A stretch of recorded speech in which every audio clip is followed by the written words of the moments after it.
Welcome to Patricia's Potpourri. And this episode, we have a wonderful guest, and it's going to be so informative. I can't wait to introduce you to Mr. Jamaal Bailey. Ms. Hazell, pleasure to be here. Thank you for having me. I appreciate it. Now, who is Jamaal Bailey? Well, I know him as my district leader. Indeed. Mr. Bailey, could you give me a brief bio about yourself? Sure. Well, Ms. Hazell, I'm a lawyer by trade, so I don't know how brief I'm really going to be, but I'll indulge you. I'm a child of the Northeast Bronx. I was born in New York Hospital, spent a little time in Brooklyn, forgive me.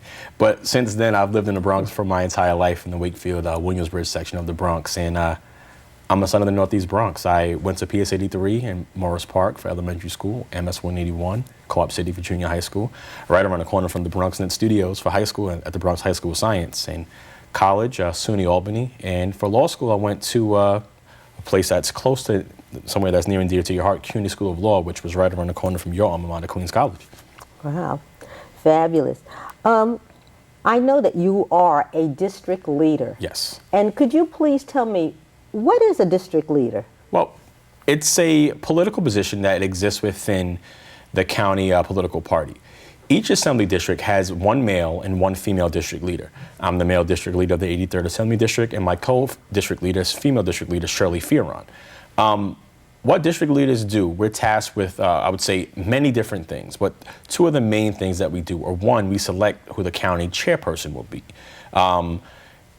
At the end of every 2 years, when the assembly members are reelected, district leaders are also reelected, and there's a party convention, and the district leaders decide to vote on who the county chair is. And as you know, the county chairperson, county chairman Crespo at this time, has a great job. He's been doing a great job, and the county chair people have an incredible job to do. So we need to make sure that the county chair people who we select are up to the task and ready to proceed on behalf of the borough of the Bronx.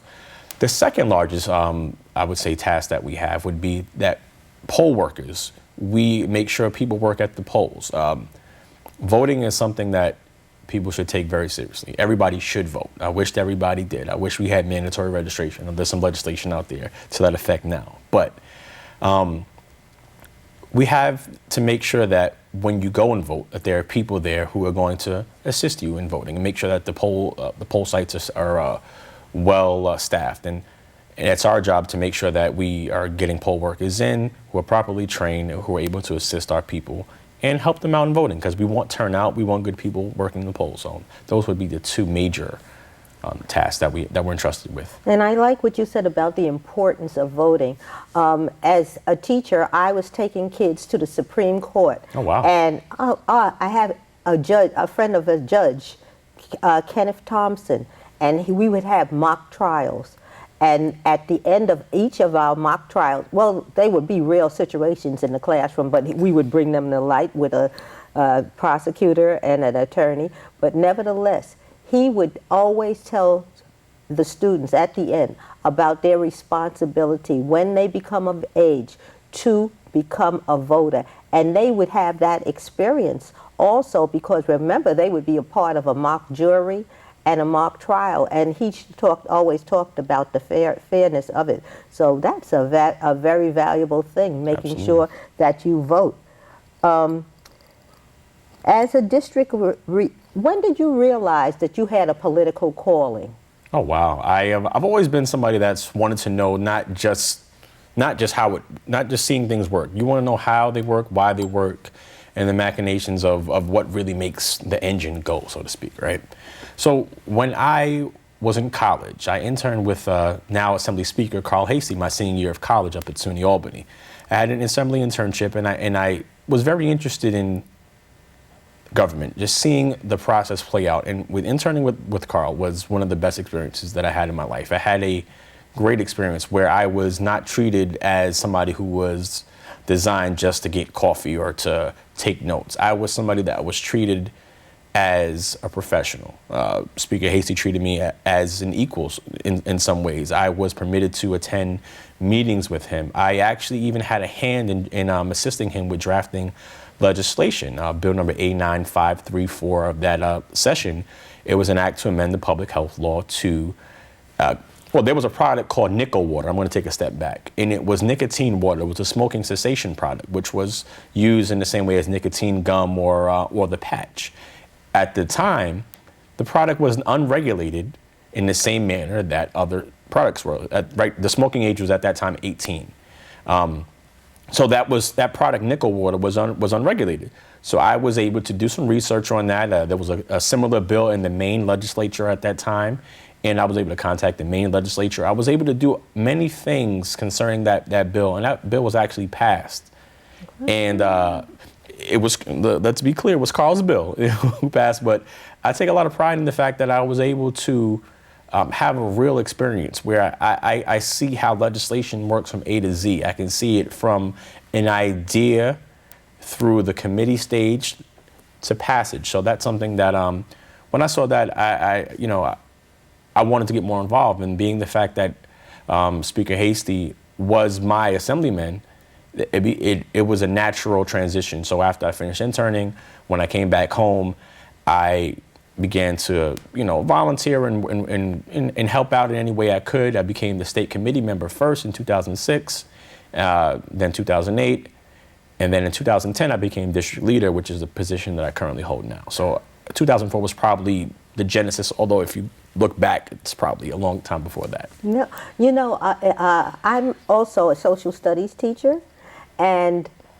how a bill becomes a law, I had people from your office, for Assembly Hasty's office, come into my school and talk to the kids, and they brought pamphlets, and they became so concerned, and we had our own student government after that. So I understand, and you made it a reality. Absolutely. And I did serve in student government at Bronx High School of Science, though, and I would say if you go back to that time, I was interested in just being a part of something, just being part of a body who can assist, at that time, my fellow classmates, and now, assisting Speaker Hasty, assisting your constituency, assisting your community, which is really what public service should be about.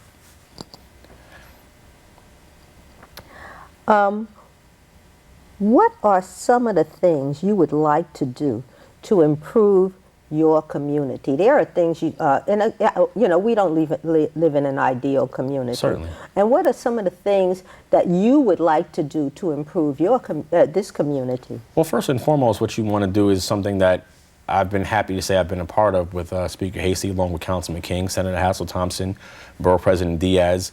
We are finally going to get a community center in the 83rd Assembly District. It's going to be around the Crossroads Center on East 229th Street, across the street from Spelman High School.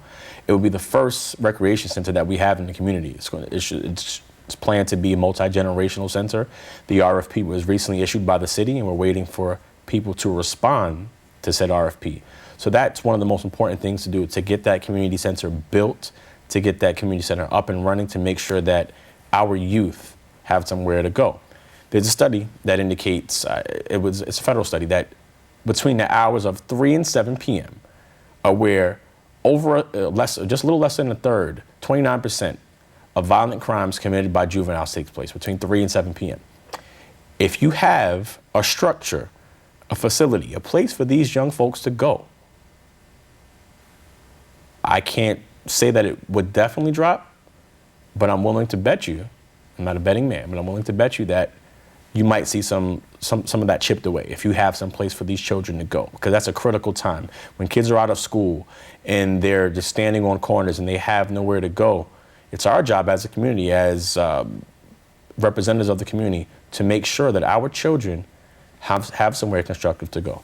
I'm aware of that study, and there was one time when I'm a Harlem black girl, and the churches used to take up that slack, and we had something called a police athletic league, and we had different organizations. So what made me feel so good, and I know that because when I came to 229th Street when you had the announcement. Yes. So I felt so very, very good about that, because there would be something for a constructive for the students in the community, because if there's no place to go, idleness leads to disaster some of the time. Well, they said that they say I've heard it, and I don't want to quote it specifically, but they say the idle mind is the devil's playground. Mm-hmm. You know, what you want to do is you want to make sure that people have an option.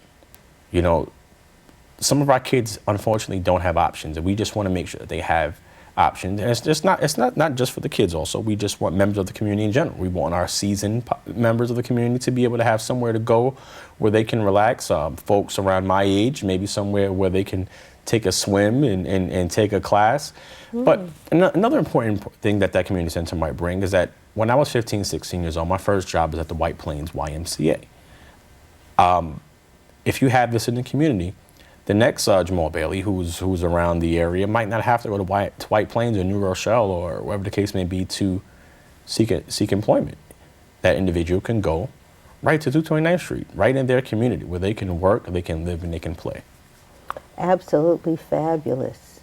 I believe that being a part of the community and being involved makes a difference in a child's life.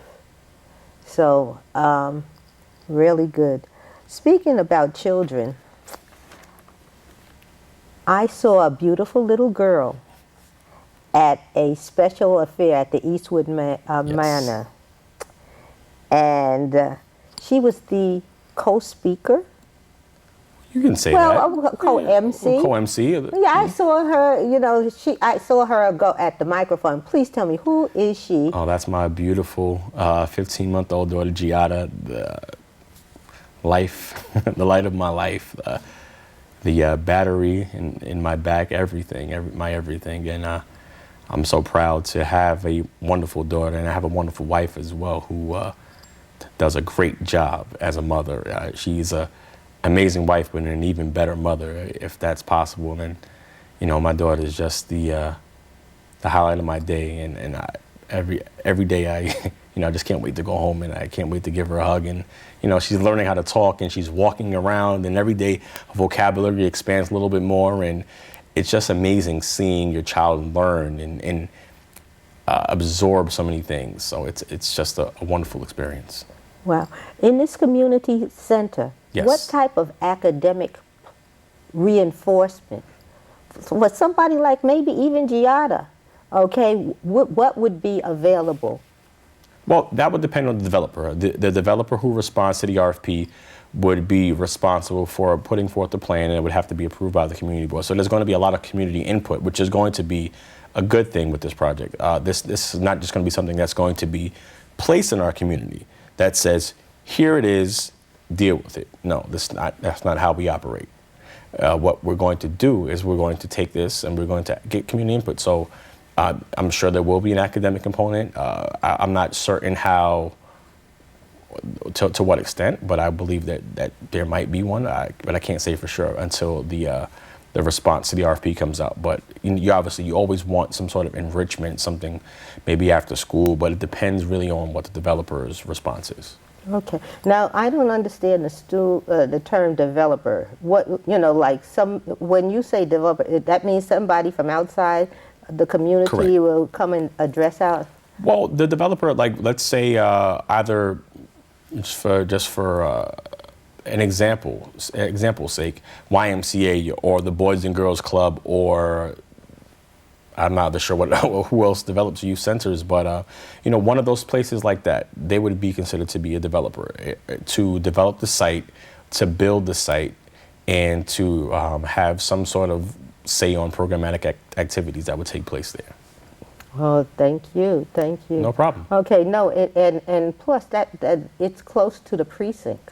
Close to the precinct. There's also, it would be adjacent to Baychester houses, close to Boston Road, the Baychester Avenue 5 train station. So it would be relatively conveniently located and kind of easy to get to.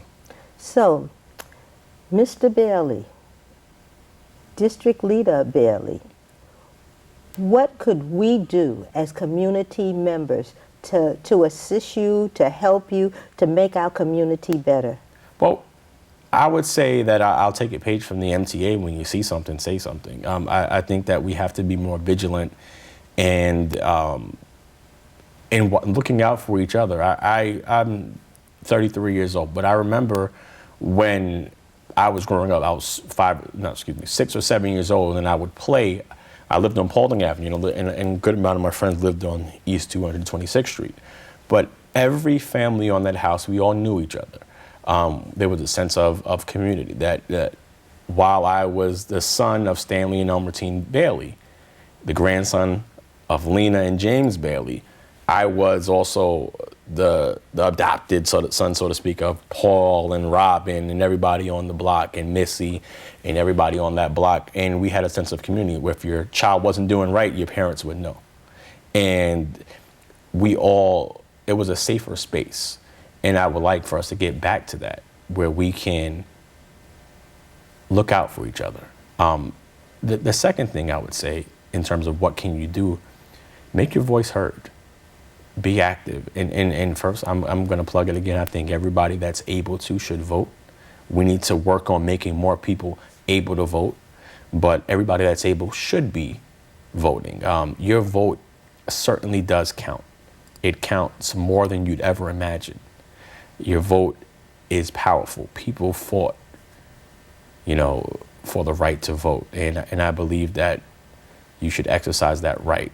In addition to just voting, you should also just go to community board meetings. Come to Assemblyman Hasey's office. Give a call to Councilmember King, Senator Hazell Thompson. Give them a call. See how you can help them. I believe that, an informed society is a dangerous society in a good way. I'm a part of Tilden Towers, yes. too. And one of our residents started a program called Unity in the Community.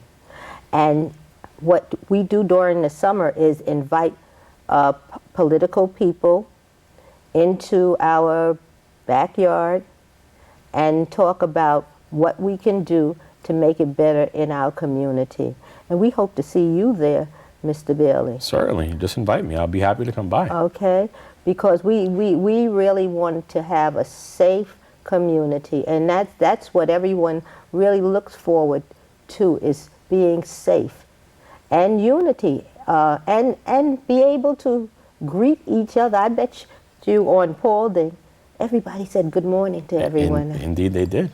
Indeed. Yeah. So it makes a big difference when you work with each other and try to solve problems. There's problems that maybe people can get together and try to solve in their community. Instead of complaining about a certain thing, work together and try to solve that problem.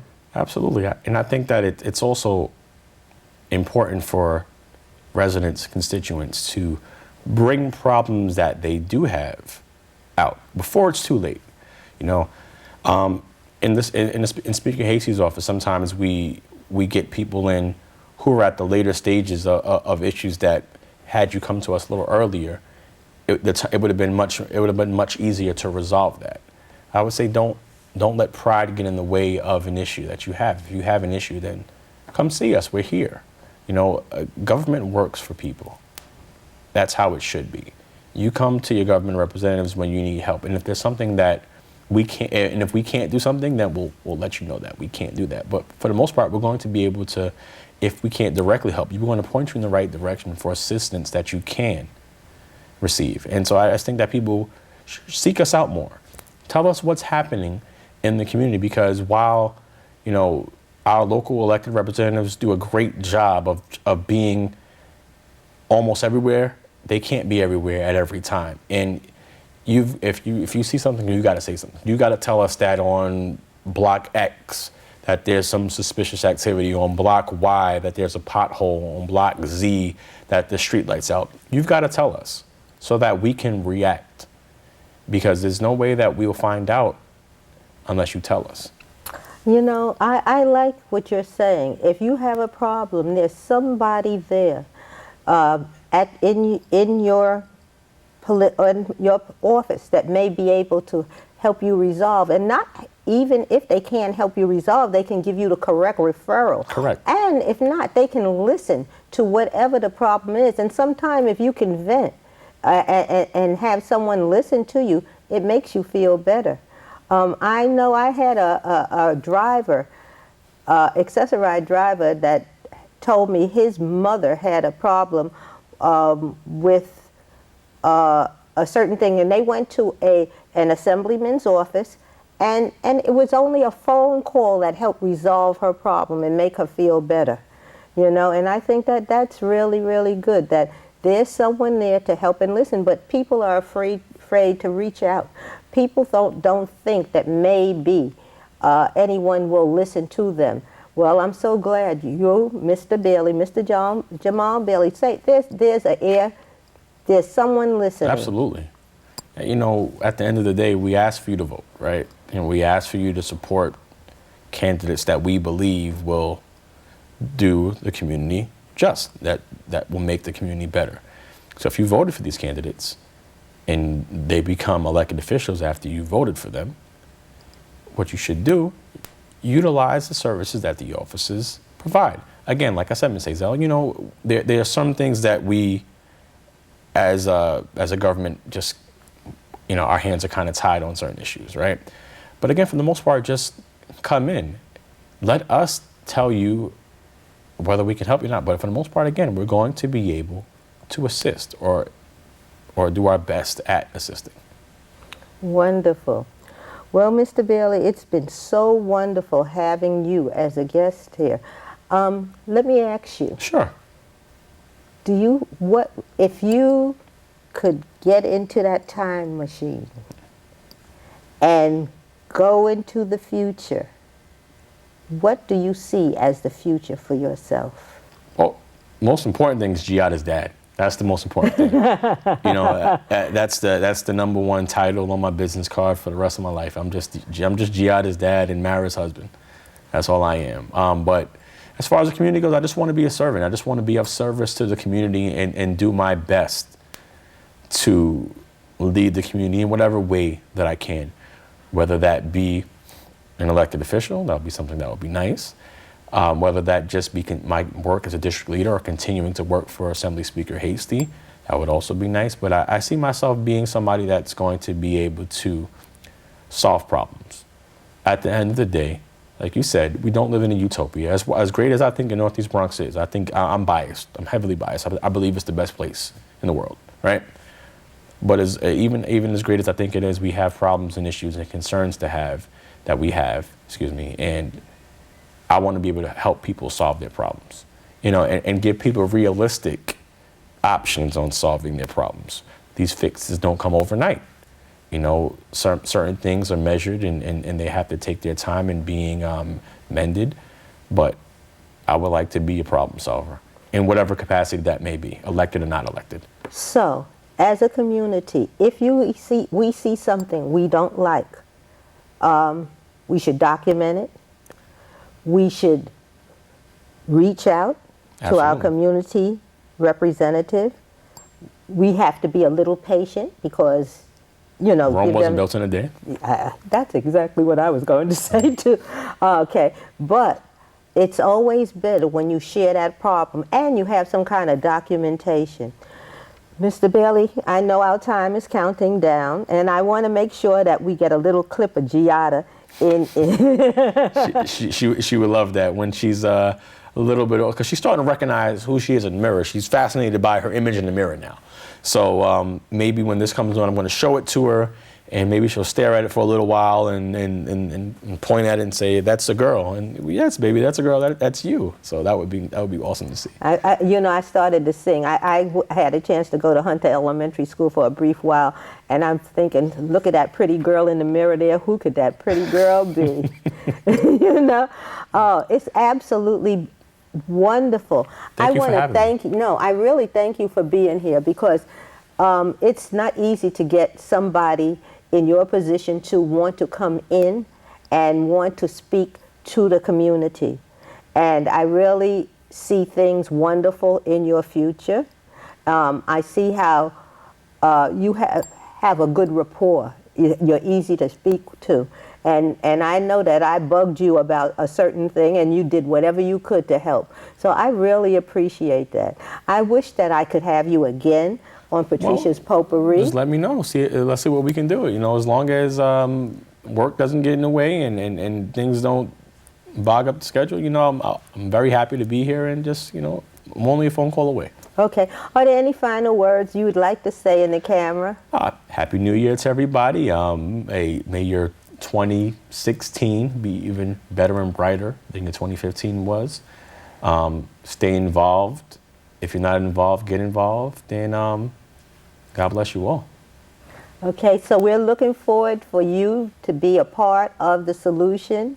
Absolutely. Okay, and I want to thank you once again for being here. My pleasure. I think this is the end of our show. I would like to thank Mr. Jamaal Bailey, District Leader, 83rd Assembly District, who took precious time out of his lunch hour to be here. We really appreciate it. I hope that you can follow some of the suggestions in which were told to you. They're just a telephone call away. Mr. Bailey, I hope to have him back again, but please feel free to contact your local government. It doesn't have to be that particular office, but you have other offices in which you can contact. Please make sure that you exercise your right to vote, and you get concerned with your community, because what we would like is unity in the community to have a better community. We have a new co-host, my 14-month-old Giada. She's here. She's gonna, are you gonna say something? She wants to say it, but she's not ready. She wants to say happy holidays, happy New Year, Merry Christmas, happy Hanukkah for our friends of the Jewish faith. Oh, you know that, babe? Great. Happy Kwanzaa. And happy Feliz Navidad. Claro que sí. Mi gente español aquí. All right. Mr. Speaker, our co-host doesn't like to speak. Back to you. She's so beautiful.